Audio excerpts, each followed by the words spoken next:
Hello అండి, అందరికీ నమస్తే. నేను మీ Gauravkrishna. Welcome back to our channel. Wall poster ఏంటంటే దాదాపుగా 13 సంవత్సరాల తర్వాత ముంబై ఇండియన్స్ ఈ సీజన్లో మొదటి మ్యాచ్ గెలిచింది. అలాగే 12 సంవత్సరాల తర్వాత ఈ సీజన్లో ముంబై ఇండియన్స్ అహ్మదాబాద్లో మ్యాచ్ అయితే గెలవడం జరిగింది. సో అద్భుతమైన విజయాన్ని, మామూలు కంబ్యాక్ కాదు, నిజంగా సాలిడ్ కంబ్యాక్ అని చెప్పొచ్చు.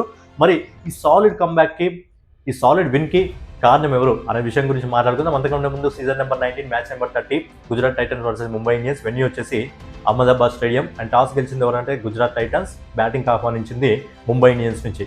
ముంబై ఇండియన్స్ సో తిలక్ వర్మ, మన తెలుగు తేజం తిలక్ వర్మ.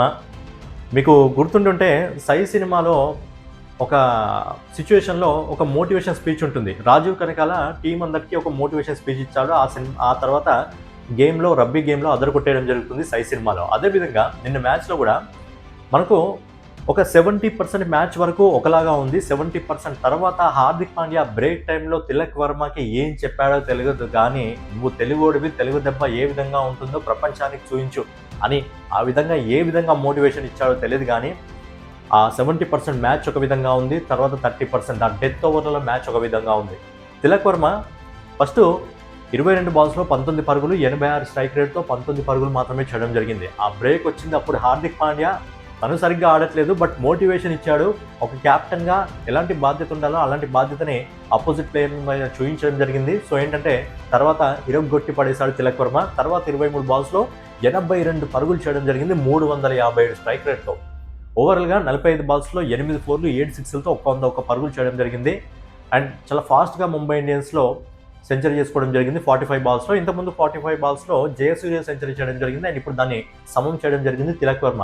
ఆ మోటివేషన్ స్పీచ్ ఏదో కొంచెం ముందే ఇస్తే ఈజీగా తిలక్ వర్మ ముందే కొంచెం చాలా ఫాస్ట్గా సెంచరీని కంప్లీట్ చేసుకునేవాడు. బట్ ఏంటంటే ఫైనల్గా తిలక్ వర్మ అయితే ఇరగొట్టి పడేశాడు. ఈ సీజన్లో ఐపీఎల్ సీజన్లో మొదటి సెంచరీ సంపాదించుకోవడం జరిగింది. అలాగే ఇప్పటివరకు man of the match award లేదు కదా, so man of the match అవార్డుని కూడా సంపాదించుకొని తెలుగుడు సత్తా అంటే ఏంటో నిన్న గుజరాత్కి చూపించడం జరిగింది, ఓవరాల్గా ఇండియాకి చూపించడం జరిగింది. ఇక మనం ఒకసారి ముంబై ఇండియన్స్ సంబంధించి బ్యాటింగ్ డిపార్ట్మెంట్ గురించి మాట్లాడుకున్నట్లయితే క్వింటన్ డికాక్ 13 పరుగులు చేయడం జరిగింది. అండ్ కొత్తగా వచ్చిన అబ్బాయి ధనిష్ 2 పరుగులుగా అవుట్ కావడం జరిగింది. నమన్దీర్ కొంచెం ముందు ప్రమోషన్ ఇస్తే ఏ విధంగా తనని తాను నిరూపించుకోవడం నిన్నటి మ్యాచ్లో కూడా చూపించడం జరిగింది. అంటే ఇంకో ఎండ్లో వికెట్లు పడుతున్నాయి కాబట్టి స్ట్రైక్ రేట్ కొద్దిగా తక్కువగా ఉంది. 32 బాల్స్లో 45 పరుగులు చేయడం జరిగింది. తర్వాత సూర్యకుమార్ యాదవ్ 15 పరుగులు చేయడం జరిగింది. సూర్యకుమార్ యాదవ్ చాలా అంటే చాలా డిసప్పాయింటెడ్. ప్రతి మ్యాచ్లో ఇదే విధంగా చేస్తున్నాడు. సో ఏంటంటే ఇంకా టీంలోకి వచ్చే వాళ్ళు ఉన్నారు. విల్ జాక్స్ ఉన్నాడు, రోహిత్ శర్మ ఉన్నాడు. మరి వాళ్ళిద్దరు వచ్చిన తర్వాత మరి సూర్యకుమార్ యాదవ్ ప్లేస్ అక్కడే ఉంటుందా లేదా అనేది చూడాలి. ఇక నెక్స్ట్ వచ్చేసి తిలక్ వర్మ ఆల్రెడీ 45 బాల్స్లో 8 4లు 7 6లతో 224 స్ట్రైక్ రేట్తో 101 మొదటి సెంచరీని అయితే నమోదు చేసుకోవడం జరిగింది ఐపీఎల్ సీజన్లో. అదిరిపోయే సెంచరీ. అలాగే హార్దిక్ పాండ్యా వచ్చేసి 16 బాల్స్లో 15 పరుగులు మాత్రమే చేయడం జరిగింది. హార్దిక్ పాండ్యా, సూర్యకుమార్ యాదవ్ అంత కంఫర్టబుల్గా లేరు, బట్ వీళ్ళిద్దరూ ఆ కంఫర్ట్ అందుకోగలిగితే ఎలాంటి విధ్వంసం క్రియేట్ చేయగలరో మనందరికీ తెలుసు. ఓవరాల్గా 5 వికెట్లు నష్టపోయి 20 ఓవర్లలో 199 పరుగులు చేయడం జరిగింది. సో జీటీ బౌలింగ్ డిపార్ట్మెంట్ గురించి మనం ఒకసారి మాట్లాడుకున్నట్టయితే రబడా ఎక్సలెంట్గా బౌలింగ్ చేయడం జరిగింది. నిన్న రబడా వచ్చేసి 4 ఓవర్లలో 33 రన్స్ ఇచ్చి 3 వికెట్లు తీసుకోవడం జరిగింది. అద్భుతమైన వికెట్లు తీసుకోవడం జరిగింది. క్వింటన్ డికాక్ తీసుకోవడం జరిగింది, ధనిష్ తీసుకోవడం జరిగింది, అలాగే సూర్యకుమార్ యాదవ్ తీసుకోవడం జరిగింది. సో అద్భుతంగా వికెట్లు తీసుకోవడం జరిగింది. దాంతోపాటు ప్రసిద్ధ్ కృష్ణ ఇంకా మహమ్మద్ సిరాజ్ ఒక్కొక్క వికెట్ తీసుకోవడం జరిగింది. సో ఏంటంటే తిలక్ వర్మ మెయిన్గా ఏదైతే ఆ 18వ ఓవర్లో అశోక్ శర్మ బౌలింగ్లో 18వ ఓవర్లో 6-4-4-6-6తో విధ్వంసం క్రియేట్ చేశాడు. ఓవరాల్గా దంచి కొట్టేశాడని చెప్పాలి. నిన్న ముంబై ఇండియన్స్ ప్రధానంగా విజయం అందుకుందంటే ఖచ్చితంగా మన సూర్యకుమార్ యాదవే దానికి కారణం. ఇక 200 పరుగుల లక్ష్యంతో బరిలోకి దిగిన గుజరాత్ టైటన్స్ గురించి ముందు నుంచి చెప్తూ వస్తుంది అదే అనమాట. గుజరాత్ టైటన్స్కి 3 pillars: Sai Sudharsan, Shubman Gill, Jos Buttler. వీళ్ళు ముగ్గురుగానే అవుట్ అయ్యారా? తర్వాత మిడిల్ ఆర్డర్ అంతా సరిగ్గా లేదు. ఎందుకంటే వాళ్ళు ఎక్కువగా బ్యాటింగ్ అవకాశం రాదు. వాళ్ళు ఎవరు ఫామ్లో ఉన్నారో ఎవరు ఫామ్లో లేరో అసలు అర్థం కాదు. మెయిన్గా వీళ్ళు ముగ్గురు మాత్రమే కొట్టగలగాలి. వీళ్ళు ముగ్గురు లేదంటే ఎవరో ఒకరు ఎప్పుడో ఒకసారి మెరవడం తప్ప, లేకపోతే నిన్నటి పరిస్థితి ఏర్పడుతుంది. చాలా అంటే చాలా దారుణంగా నేను ఓడిపోవడం జరిగింది. ఒకసారి మనం బ్యాటింగ్ డిపార్ట్మెంట్ గురించి మాట్లాడుకున్నట్టయితే సాయి సుదర్శన్ డకౌట్ కావడం జరిగింది. జస్ప్రీత్ బుమ్రాకి ఈ సీజన్లో మొదటి వికెట్ దక్కడం జరిగింది. మొదటి బాల్లోనే మొదటి వికెట్ తీశాడు.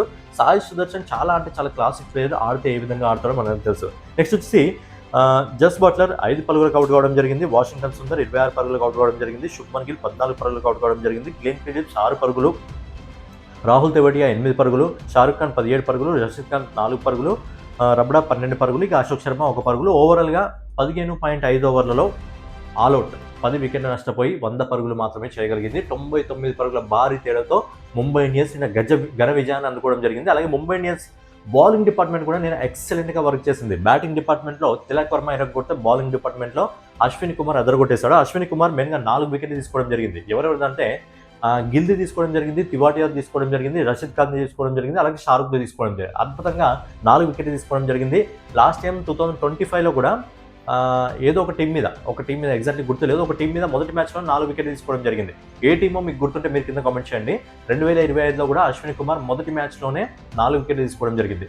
ఇక నెక్స్ట్ వచ్చేసి మనము మిగతా వాళ్ళ గురించి మాట్లాడుకున్నట్టయితే జస్ప్రీత్ బుమ్రా 1 వికెట్ తీసుకోవడం జరిగింది, హార్దిక్ పాండ్యా 1 వికెట్ తీసుకోవడం జరిగింది, గజఫ్నర్ 2 వికెట్లు తీసుకోవడం జరిగింది, అలాగే శాట్నర్ 2 వికెట్లు తీసుకోవడం జరిగింది. ఓవరాల్గా 99 పరుగుల భారీ తేడాతో ఘన విజయాన్ని అందుకోవడం జరిగింది ముంబై ఇండియన్స్కి ఇదేం కొత్త కాదు, ప్రతి సీజన్లో కూడా ఇదే జరుగుతుంది. ఫస్ట్ ఒక 5-6 మ్యాచ్లు ఓడిపోవడం జరుగుతుంది. తర్వాత ఎలా గెలుస్తుందంటే మొన్నటిదాకా బ్యాటింగ్ ఆడింది వీళ్ళేనా, మొన్నటిదాకా బౌలింగ్ వేసింది వీళ్ళేనా అన్న రేంజ్లో వీళ్ళు ఆడడం జరుగుతుంది. ఇంకా కొంతమంది టీంలోకి వచ్చే అవకాశం కూడా ఉంది. సో కొత్త వాళ్ళకు కూడా అవకాశాలు ఇస్తున్నారు, మంచి విషయం.